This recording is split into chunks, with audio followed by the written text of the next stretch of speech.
मोर और मोरनी की कहानी। आइए भक्तों, आज सभी को एक सुंदर सी प्राचीन कथा के बारे में जो कि सप्त घटना पर आधारित है, जिसमें मैं आपको यह बताऊंगी कि संसार में मोर मोरनी की उत्पत्ति कैसे हुई। एक भक्त की बहुत बड़ी सुंदर सी दास्तां है, जिसमें एक प्राचीन मंदिर महारानी का, जिसमें कभी कोई पूजन नहीं किया करता था। एक दिन की बात, छोटी सी बच्ची की श्रद्धा माँ पर गई और वो बच्ची जाकर माँ के मंदिर में पूजा करने लगी। और उसका नियम था, वो रोज़ ही माँ के मंदिर में जाती थी और माँ का पूजन किया करती थी। एक दिन की बात, जैसे जैसे वो लड़की बड़ी होती गई, माँ की कृपा उस बच्ची पर बढ़ती गई। और एक लड़का उसी मंदिर के रास्ते से गुजर रहा था और उसने विचार किया, चलो क्यों ना मैं भी माँ के दर्शन कर लूँ। और दर्शन करने की इच्छा से जब वो लड़का माँ के मंदिर में पहुँचा, कदम तो माँ के मंदिर में ही पड़ा। लड़की जो माँ के मंदिर में बैठी थी, नज़र उस लड़की पर जैसे ही गई, वो लड़का एकटक उस लड़की को देखता ही रह गया। वो लड़की इतनी सुंदर थी, ऐसा लगता था मानो आसमान से उतरकर कोई परी ज़मीन पर आई थी। उस लड़की को देखकर वो लड़का अपना सुध-बुध खो बैठा और माँ से कहने लगा, माँ ये कैसा चमत्कार है, अगर ये सत्य है तो मैं तेरे दरबार में तभी आऊँगा जब मेरी मुराद तू पूरी कर देगी। और जिस दिन इस लड़की से मेरी शादी हो जाएगी, तभी मैं तेरे दरबार में आऊँगा। और वो लड़का माँ से कहने लगा, आइए सुनिएगा इसे सप्त घटना के माध्यम से। और वो लड़का माँ से कहने लगा, माँ अब मैं तेरे दरबार तभी आऊँगा, लेकिन उस दिन जिस दिन ये लड़की मेरी पत्नी बन जाएगी, उस दिन मैं जोड़ी के साथ तेरे दरबार आऊँगा। जब उसने माँ से ये वरदान मांगा, वो लड़का इतना कहकर कि वह वहाँ से चला जाता है। और मैया की इतनी कृपा थी उस बच्चे पर, माँ ने उस बच्चे की इच्छा को पूरा किया। और माँ ने अपनी महिमा से उस बच्चे की परीक्षा को पूरा किया। कुछ ही समय के बाद माँ की महिमा से, माँ की शक्ति से, माँ की भक्ति से उस लड़के की उस लड़की के साथ शादी हो गई।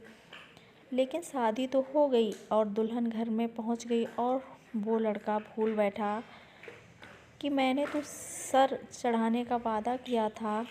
और जब लड़का ये बात भूल गया तो माँ को क्रोध आने लगा, और माँ ने उसे याद दिलाने के गांव की महिलाओं को उनके घर भेजा। और गांव की औरत जब माँ के आदेश से उसके घर पहुँची और दुल्हन का चेहरा देखा, तो एक ही बात कही कि माँ तेरी अजीब लीला है, तूने कितनी प्यारी जोड़ी बनाई है। लड़के ने जैसे ये बात सुनी, इस लड़की पे तो सारी कृपा तो माँ की थी, और ये लड़की जो मिली है मुझे, वो माँ की कृपा से मिली है। तो लगता है इस बात को भूल गया था, आज मुझे याद आई है, तो चलो चलते हैं माँ के दरबार और मनाते हैं मैया तो क्या कहने लगा। और देखिए, साथ में अपने छोटे साले को लेकर के और अपनी पत्नी को साथ में लेकर के मंदिर पास पहुंचा। तो उसकी पत्नी बाहर खड़ी नज़ारा देख रही थी। तो लड़का बोला कि मंदिर तो जा रहा हूँ, लेकिन जो मैं करने जा रहा हूँ इन दोनों के साथ कैसे कर पाऊँगा, और माँ से क्या मैं बोलूँगा। इतना कहकर वो लड़का माँ के मंदिर में प्रवेश करता है और जाकर के सबसे पहले माँ का पूजन किया। और पूजन करने के बाद मैया की तलवार निकाली और अपना सर धड़ से अलग कर दिया। बहुत देर हो गई, मंदिर से कोई आहट नहीं आई।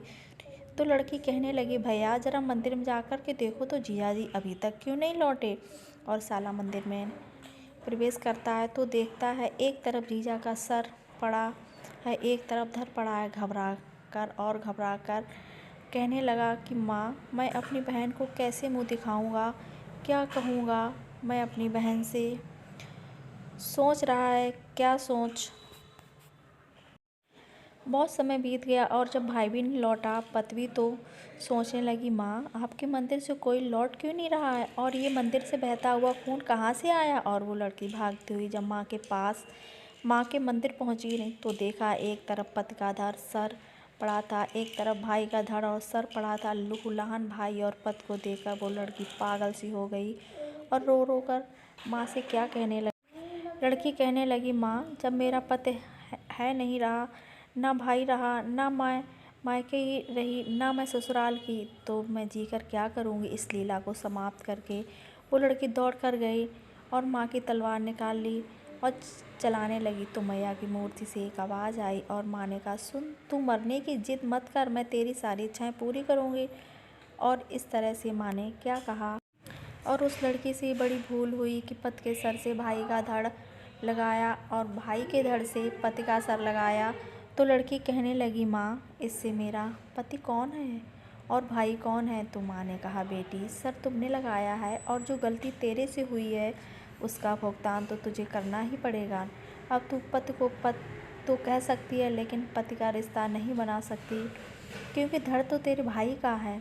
और बेटी, जिस पर तेरे भाई का सर लगा है यही तेरा पति है और इसे तू अपना पति मान सकती है। लड़की कहती है, माँ, सारा संसार तेरे को माँ मानता है।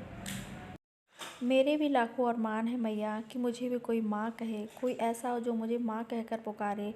लेकिन माँ, मेरी सारी इच्छाएं यहीं दफन हो गई। माँ ने कहा, पुत्री, मैं तुझे आशीर्वाद देती हूँ कि तू माँ भी बनेगी, लेकिन तुझे अपना रूप बदलना पड़ेगा। और मैया ने अपनी शक्ति से दोनों को मोर और मोरनी बना दिया। पर क्या हुआ।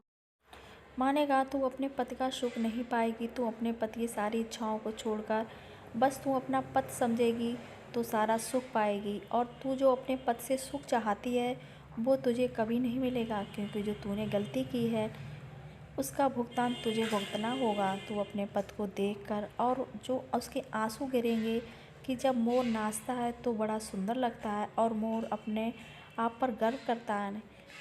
मैं बहुत सुंदर हूँ, लेकिन जब मोर अपने आप को देखता है तो खुश होता है। जैसे ही पैर पर दृष्टि जाती है तो वो रो पड़ता है कि वो पैर उसके भाई के। और मोरनी छुप कर ये देख रही होती है और मुख से जो झाग निकलती है और मोर की आंखों से जो आंसू गिरते हैं और उसको मोरनी पीती है और गर्भ धारण करती है। और माँ उसके मरे हुए भाई को, जिस पर पति का धड़ लगा हुआ था, उसे कबूतर बना दिया और दोनों को आशीर्वाद दिया कि जिस पर सर था पति का, माँ ने मोर बनाया और मोरनी बना के माँ ने जोड़ा बनाया। जिस पर सर था पति का, माँ ने मोर बनाया और मोरनी बना के माँ ने जोड़ा मिलाया। बिध पूरी तेरी आस करे, सुख पाए ना भोग विलास करे। बिध पूरी तेरी आस करे, सुख पाए न भोग विलास करे।